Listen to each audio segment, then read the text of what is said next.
তো আমরা ওই পর্দাটাকে টেনে দিলে কি আমার ইনফেকশন বা দুর্গন্ধ থেকে বাঁচতে পারবো? তাহলে আমরা কিন্তু অ্যাভয়েড করছি ওটাকে। তাহলে আমার উচিত কাজ কি ছিল? না, ওখানে গিয়ে ময়লাটাকে তুলে দূরে ফেলে দাও, যেখানে মানুষ বাস করে না সেরকম জায়গায় নিয়ে গিয়ে ফেলে দাও।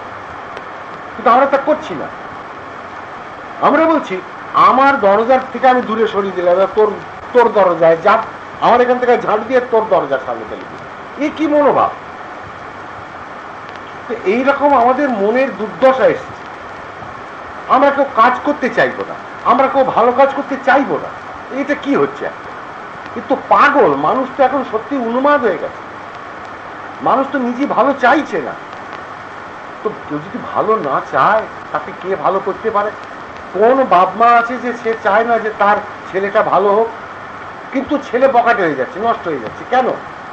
এই সমাজ দূষিত হয়েছে। কারা করেছে? আমরাই তো করেছি। ওর জন্য আমরাই দায়ী। আমি অপরকে কেন দায়ী করতে যাই? তো সনাতন আমার যে প্রশ্নটা ছিল আর কি, সনাতন মিশন এই বিপর্যয় থেকে কিভাবে একটা ঐক্যের সন্ধান মানুষের মধ্যে ছড়িয়ে দিতে পারে? সনাতন মিশনে যেহেতু এটা সনাতন, তার প্রথম কাজ হচ্ছে মানুষকে আত্মমুখী প্রাণমুখী করা। এটা হচ্ছে তার প্রথম কাজ। এইবার যেহেতু সমাজে একটা চালু আছে যে মানুষের সেবা করো, মানুষের সেবা করো, মানুষের সেবা করো, যেন পৃথিবীটা কেবল মানুষের জন্য, অন্য জন্তু জানোয়ারের জন্য নয়, এরকম একটা বোধ জাগিয়ে তোলা হয়েছে।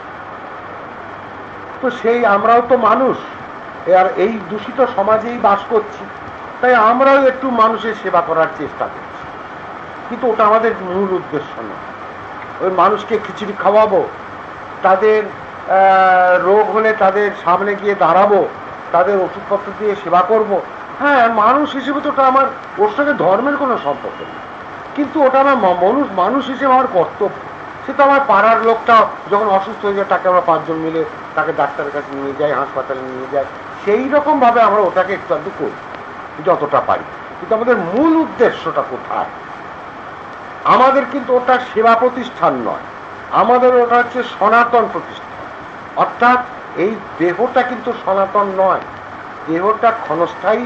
এই এর ভেতরে যে দেহী আছে সে সনাতন, সে কোনোদিন মরবে না। সেটা তার প্রমাণ গীতার মধ্যেই বলা আছে যে প্রাণ বা আত্মা কোনোদিন আগুনে জ্বালানো যাবে না, রোদে শুকোনো যাবে না, জলে ভেজানো যাবে না, অস্ত্রে কাটা যাবে না, এর হ্রাস নাই, বৃদ্ধি নাই, জন্ম নাই, মৃত্যু নাই, অজর অমর। আজ মানুষকে ওই মুখী করে নেওয়া দীর্ঘকাল প্রভাবে ধর্মের অবক্ষয়ের দরুন মানুষ ওই পথ থেকে সরে গেছে।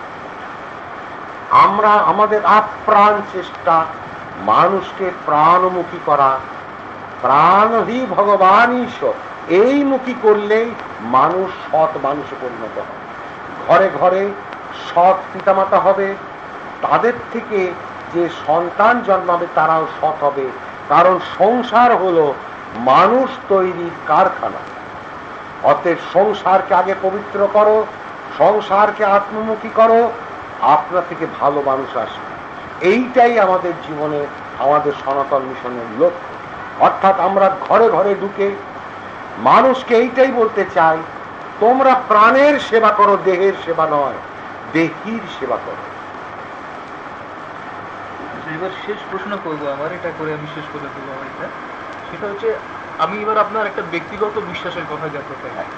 ব্যক্তিগত বিশ্বাসটা হচ্ছে এই যে, আপনি কি সত্যি সত্যিই মনে করেন যে মানুষ যদি ঐকান্তিক চেষ্টা করে, তো সেই চেষ্টার মাধ্যমে ভারতের যে পুরনো সনাতন ধর্ম ছিল সেই আদর্শ আবার ফিরিয়ে আনা সম্ভব? 100% বিশ্বাস আমার আছে। এই কারণে যে কোনো জিনিসের যদি পতন থাকে তাহলে তার উত্থান আছে। দ্বৈত নিয়েই পৃথিবী, জন্ম মৃত্যু, হাসি কান্না, দিন রাত, সুখ দুঃখ, এই নিয়েই তো পৃথিবী। তাহলে কলিযুগের শেষ পাদে যে রিলিজিয়াস ডেকাডেন্সটা এসছে তারও তো আবার উন্নতি নিশ্চয়ই। আমরা সেই যুগ সন্ধিক্ষণে এসে গেছি। আমি যদি 10 তলার ওপর থেকে একটা কিছু ফেলে দিই, যতক্ষণ সেটা নিচে না পড়ছে ততক্ষণ সে পড়বেই। এটাই ধর্ম। এবার যখন তার পড়া হয়ে গেল, এবার সে কোথায় যাবে? মাটিতে আছাড় খেয়ে পড়ার সাথে সাথে সে জাম্প করবে ওপর দিকে, এবার তার ঊর্ধ্বমুখী গতি হবে। তো কাজেই হুর হুর করে এখন মানব সমাজ অধঃপতনে যাবার প্রতিযোগিতায় মত্ত। এই মত্ততাটা এবার প্রায় শেষ হয়ে আসছে, তাই এবার তৃতীয় হাজারে পদার্পণ করছে পৃথিবী। আমরা যদি ইতিহাসের দিকে তাকাই, পৃথিবীর ইতিহাস অনেক বড়। আমার ভারতের ইতিহাসের দিকে যদি তাকাই, ভারত হলো সারা পৃথিবীর মধ্যে ধর্মের রাজধানী। এই রাজধানীকে আমাদের পবিত্র করতেই হবে। বিদেশি শত্রু যখন আর একটা দেশকে জয় করতে যায়, সে কিন্তু আগে রাজধানীকে জয় করার চেষ্টা করে। তেমনি যখন এই কাল, যখন এই যেটা কলিযুগের প্রভাব, সে পৃথিবীর এক ধর্মকে প্রথমেই ভারত থেকে বিচ্যুত করে বৌদ্ধ ধর্মের আবির্ভাব ঘটিয়েছিল। তারপর পৃথিবীর অন্যান্য বহু ধর্মের আবির্ভাব হয়েছে। আবার ভারত থেকেই ধর্মের জোড়া লাগবে।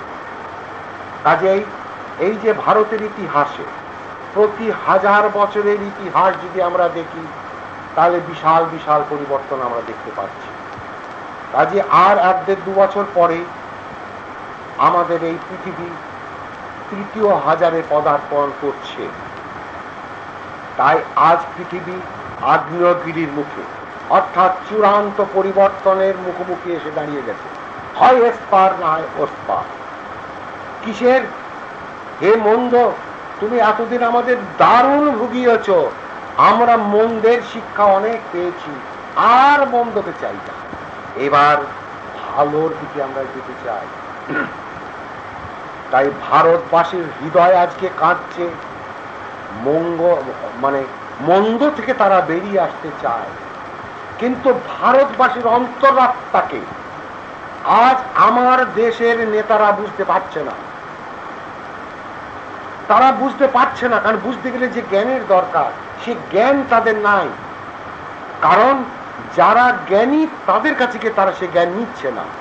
আমরা অতীতে দেখতে পাই, যত বড় বড় রাজা মহারাজা, তারা মুনি ঋষিদের কাছে গিয়ে জ্ঞান নিত।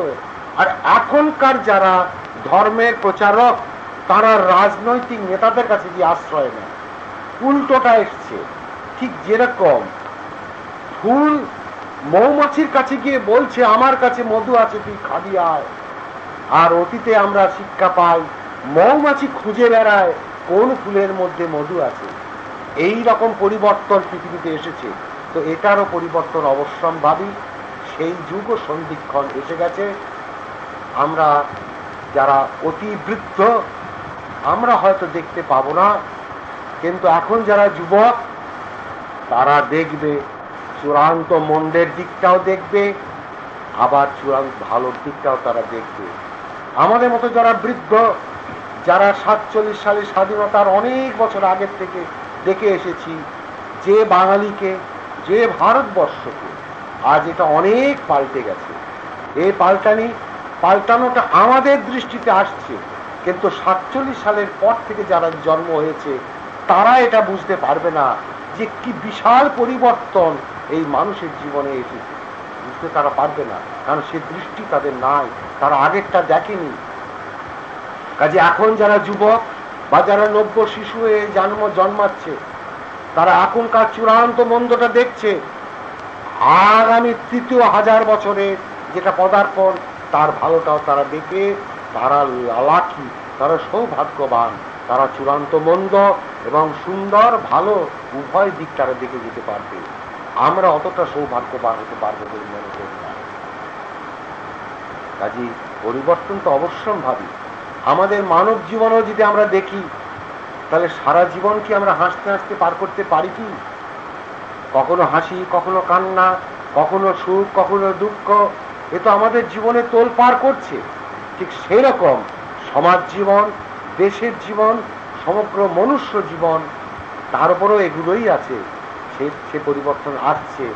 মানুষ অপেক্ষা করো, সময় তোমার কাছে বলে দেবে।